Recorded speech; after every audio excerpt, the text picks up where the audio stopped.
공부 잘하는 아이들의 부모님은 확실히 다릅니다. 현직 고등교사로 학부모 상담을 하고 대치동에 학원을 보내며 느낀 저희 부부의 인사이트를 공유드립니다. 일단 이 그림에서 이 작은 도미노로 멀리의 큰 도미노를 넘어뜨리려면 어떻게 해야 할까요? 앞에 도미노는 초등 1학년 때의 공부, 뒤에 도미노는 고등 3학년 때의 공부를 나타냅니다. 시기별로 공부의 난이도나 공부 양의 차이가 어마어마하잖아요. 그래서 쉬운 비교를 위해 초1에는 하루 공부 10분, 고3엔 하루 공부 600분으로 써두었습니다. 요즘에 대입이 어렵다는 걸 알고 초1부터 앞에 도미노 자체의 몸집을 키우려는 분들이 늘어났습니다. 공부량을 많이 하고 선행 속도를 높이면서 말이죠. 그런데 사실 아무리 초1 때의 도미노를 키운들 고3 때의 도미노를 잘 넘어뜨린다는 보장이 있을까요? 진짜 중요한 건 첫 번째 도미노 이후 중간 도미노들의 연결을 잘 시켜줘야 하는 거거든요. 물론 첫 번째 도미노도 탄탄하게 해두어야겠지만 그때 하는 공부의 양은 3발의 피라는 거예요. 게다가 시간이 12년이나 남아있기 때문에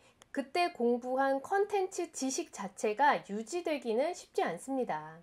그래서 이번 영상으로 중간 도미노를 촘촘하고 튼튼하게 만들려면 어떻게 해야 되는지 말씀드리고자 합니다. 실제 학교에서 보면요, 초반의 도미노에 과하게 에너지를 쏟은 나머지 중간 도미노들이 빈약해진 경우가 많습니다. 이 그림이 오버가 아니에요. 초등 때 열심히 하다가 정작 중요한 중고등 때에 공부에 손을 놓아버린 아이들이 많습니다. 부모님들은 그것도 모르고 학원비 매달 쓰고 있는데 말이죠. 그래서 대학 입시 공부까지 잘하는 아이의 부모가 무조건 지키는 3가지 말씀드릴게요. 끝까지 들으셔서 아래에 4가지 파악하고 가세요. 일단 일반적으로 한국에서 가장 교육열이 높은 시기는 초등 시기입니다. 아직 등수가 나오지도 않았고 가능성이 많은 시기잖아요. 게다가 요즘 교육 정보가 많다 보니까 과하게 달리는 집들이 많아요. 그런데 방향성 없이 공부 양만 늘리다 보니까 교육열이 잘못된 방향으로 흘러가는 경우가 정말 흔합니다. 예를 들어서 한 교육 전문가가 말을 합니다.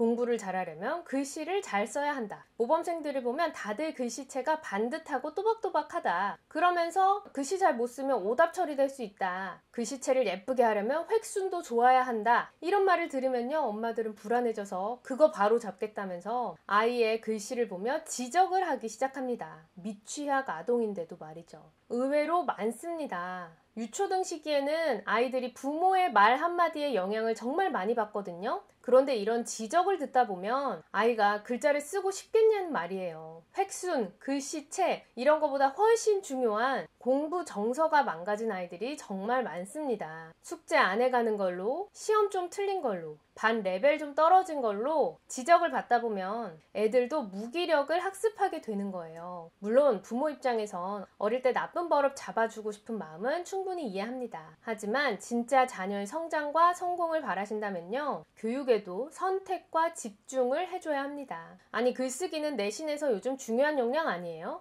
글쓰기 자체도 많아지지 않았나요? 라고 물어보실 수 있는데요. 맞습니다. 그런데 우리도요, 신경 써서 글자를 써야 할 때랑 평소에 그냥 막 쓸 때 다르잖아요. 공부에 어느 정도 생각이 있는 상위권 아이들은요, 고등학생 정도 되면 시험용 글씨는 깔끔하게 씁니다. 더욱이 맞춤법이나 글자체가 문제가 아니라 한 페이지 분량조차 못 채우는 게 더 문제예요. 글도 써본 사람이 수행평가의 빈 종이를 채울 수 있습니다. 그래서 강조드리는 첫 번째가 중요한 거에 집중하는 부모, 사소한 것에는 눈 감는 부모입니다. 예를 들어서 글자체, 획순, 글자 크기, 앉는 자세, 미루는 습관, 숙제 중에 딴짓, 낙서, 학원 레벨별 진도, 진도별 시험 문제 차이, 이런 것들이 있겠죠. 물론 부모가 볼 때는 딴짓하고 있고 태도가 불량하고 그러면 지적하고 싶어지죠. 그리고 우리 아이 레벨이 낮으니 다른 친구보다 진도가 늦을까봐 신경 쓰이시는 거 이해합니다. 하지만 그게 쌓이다 보면 아이도 느끼게 되고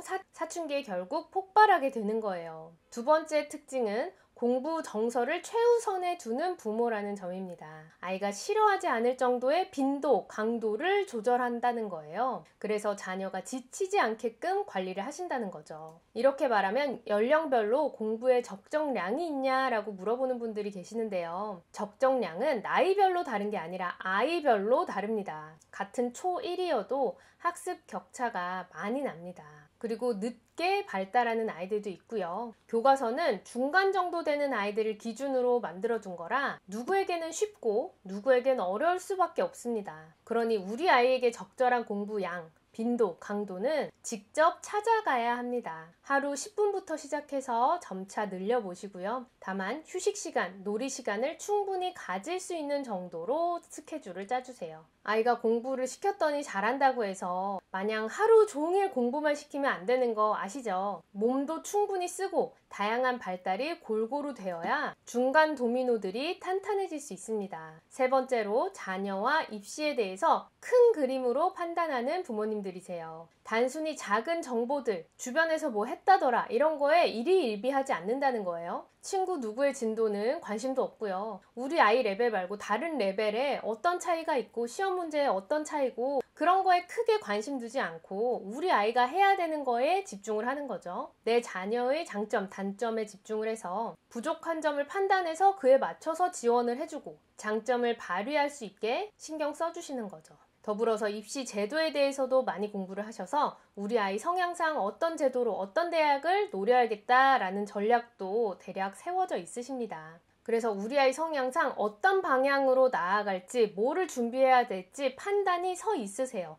그 상태에서 학부모 상담을 하니까 훨씬 더 구체적인 조언을 드릴 수 있어서 어머님들도 더 많이 얻어가실 수 있는 거죠. 부모가 흔들리지 않고 구체적인 방향성을 가지고 아이를 이끌어주니까 자녀의 성적도 좋아지는 거고 성적 대비해서 입시도 잘 해냅니다. 물론 무조건 이래야만 한다라는 거 아닙니다. 하지만 부모로서 내가 뭘 더 신경 써주면 좋을지, 내가 놓친 점이 있는 건 아닌지, 내가 너무 사소한 거에 집중하고 있진 않았는지 생각해보는 시간을 가져보시기 바랍니다. 더 많은 정보 올려드릴 수 있게 좋아요, 구독, 댓글 부탁드릴게요. 감사합니다.